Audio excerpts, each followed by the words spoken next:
नमस्कार दोस्तों, labour law के एक्ट नंबर 1 लेक्चर नंबर 7 में आप सभी का स्वागत है। इस लेक्चर में हम लोग एमआरटीयू एंड पल्प एक्ट 1971 इसमें सेक्शन 12 देखेंगे। अब तक हमने 6 लेक्चर किए हैं और इन 6 लेक्चर्स में मैं आपको 11 सेक्शंस समझाने की कोशिश की है। इस लेक्चर में हम लोग सेक्शन 12 देखेंगे। सेक्शन 12 का एक हिस्सा देखेंगे क्योंकि सेक्शन 12 बहुत ही बड़ा सेक्शन है और एमआरटीयू एंड पल्प एक्ट के सबसे इंपॉर्टेंट सेक्शंस में से एक है। इसका टाइटल है actual procedure for recognition of a trade union. सबसे पहले आपको इंट्रोडक्शन लिखना होगा।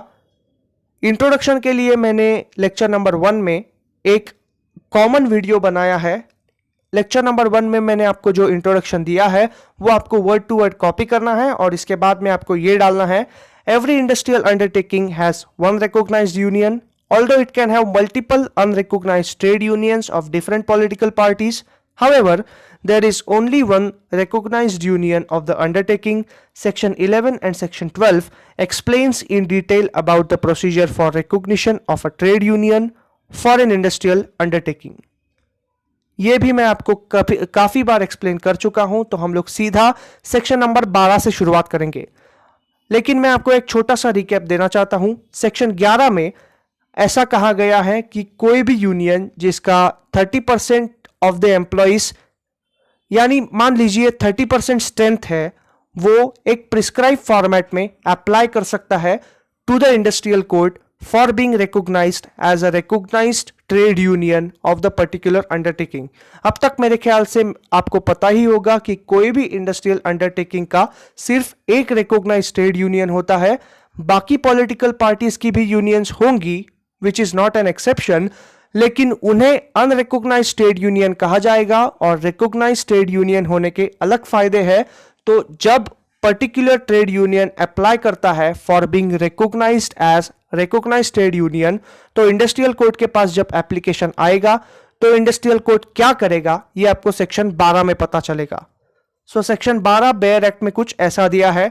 Section 12 subsection 1, on receipt of an application from a union for recognition under section 11 and on the payment of prescribe fees not exceeding ₹5, the industrial court shall, if it finds the application on a preliminary scrutiny to be in order, cause notice to be displayed on the notice board of the undertaking, declaring its intention to consider the said application on the date specified in the notice, and calling upon the objections from the other union or unions, if any, having membership of employees in that undertaking and the employers and employees affected by the proposal, to show cause within a prescribed time why recognition should not be granted to the applicant union.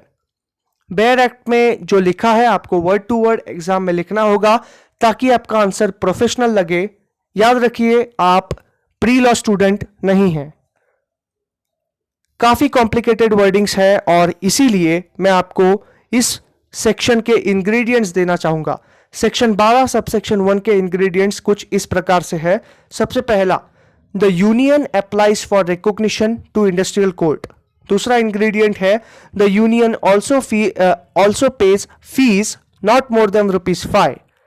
तीसरा ingredient है, after receiving the application the industrial court sticks that application in the notice board of the undertaking.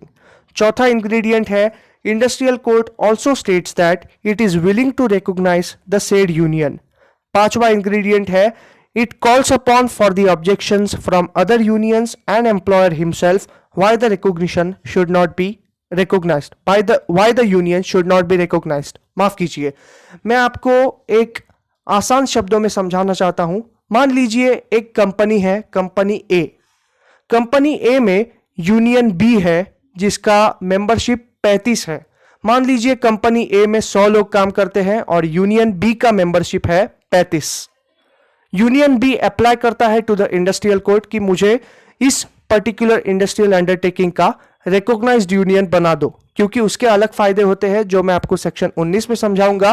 और application मिलने के बाद industrial code क्या करता है, industrial code investigating officer को भेजता है इन द कंपनी ए, और इन्वेस्टिगेटिंग ऑफिसर क्या करता है, एक एप्लीकेशन स्टिक करता है on the notice board of the undertaking कि हम लोग यानी इंडस्ट्रियल कोर्ट इस पर्टिकुलर यूनियन को रिकॉग्नाइज करने की सोच रहे हैं और पूछता है to the employer, employees and other trade unions in the undertaking, यानी उस पर्टिकुलर अंडरटेकिंग में जितने भी अदर पार्टीज हैं उनको पूछता है कि इस यूनियन को हम लोग रिकॉग्नाइज करने का सोच रहे हैं, आपको कोई आपत्ति हो तो प्रिस्क्राइब फॉर्मेट में हमें लिखकर बताओ कि इस यूनियन को हम लोग रिकॉग्नाइज क्यों ना करें।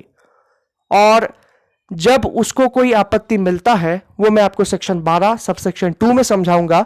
मैं आपको अभी समझा देता हूं, जब अदर पार्टीज इंडस्ट्रियल कोर्ट को लिखकर भेजती है कि हमें ये आपत्ति है, तो सेक्शन 12 सबसेक्शन 2 के अनुसार इंडस्ट्रियल कोर्ट क्या करता है, उस पर्टिकुलर अंडरटेकिंग में एक इंक्वायरी बिठाता है, उनका इन्वेस्टिगेशन करता है और देखता है कि उस यूनियन ने जिसको वो रिकॉग्नाइज करने का सोच रहा है उसने कोई गफला किया है क्या, उसने कोई इलीगल स्ट्राइक को नोटिस दिया है क्या, या फिर रिकॉग्नाइज किया है क्या, या फिर इलीगल स्ट्राइक को बढ़ावा देने की कोशिश की है क्या, या फिर बाकी अनफेयर लेबर प्रैक्टिसेस की है क्या, इसकी वो इन्वेस्टिगेशन कराएगा। और अगर सब कुछ सही होता है तो सेक्शन 12 सबसेक्शन 2 के अनुसार इंडस्ट्रियल कोर्ट उस पर्टिकुलर यूनियन को रिकॉग्नाइज्ड यूनियन बनाएगा और सर्टिफिकेट भी देगा।